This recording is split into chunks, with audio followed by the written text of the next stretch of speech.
Panpsychism is a philosophical view that suggests that consciousness or mental properties are fundamental and pervasive aspects of the universe.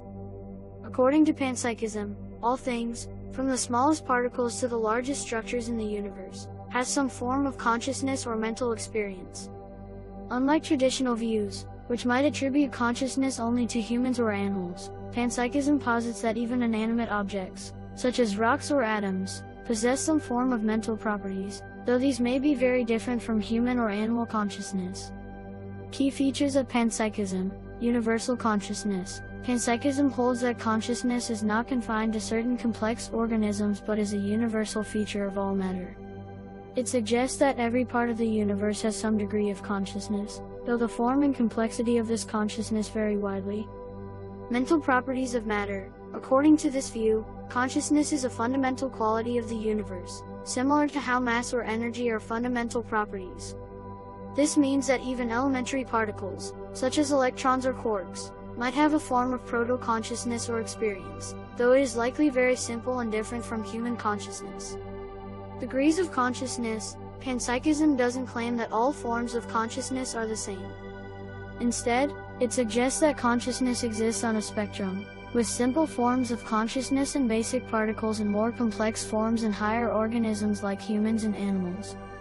Philosophical roots. The idea of panpsychism can be traced back to ancient philosophical traditions, including the thoughts of figures like Plato and Spinoza. It has seen a resurgence in contemporary philosophy, particularly in response to challenges posed by physicalism, which argues that everything can be explained by physical processes alone. Challenges to traditional views. One of the primary motivations for panpsychism is to address the hard problem of consciousness, which is the question of how subjective experiences arise from physical processes in the brain. Panpsychism suggests that consciousness might be a basic property of all matter, helping to explain how consciousness could emerge from complex systems like brains. Types of panpsychism. 1.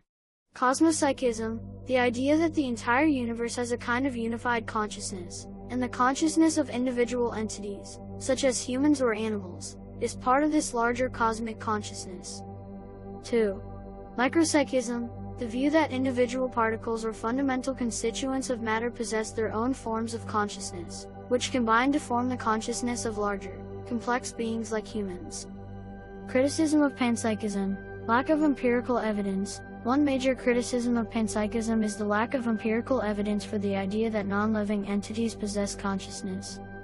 It is difficult to test or measure the consciousness of objects like rocks or atoms. Problem of integration. Another issue is how to explain how the simple consciousness of particles or basic elements could combine to form the complex, unified consciousness experienced by humans and animals.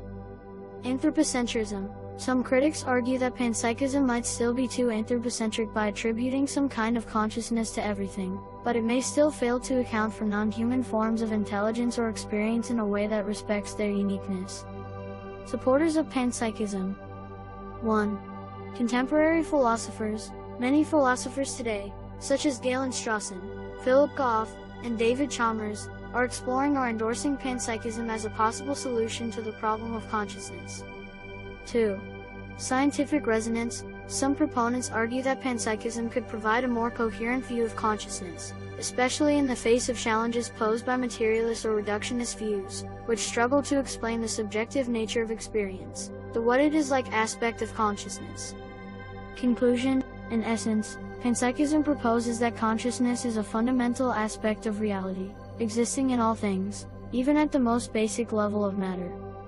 This view challenges traditional dualism and materialism, offering a potentially more unified approach to understanding consciousness across the universe. While intriguing, it raises several philosophical, scientific, and empirical questions that are still being debated.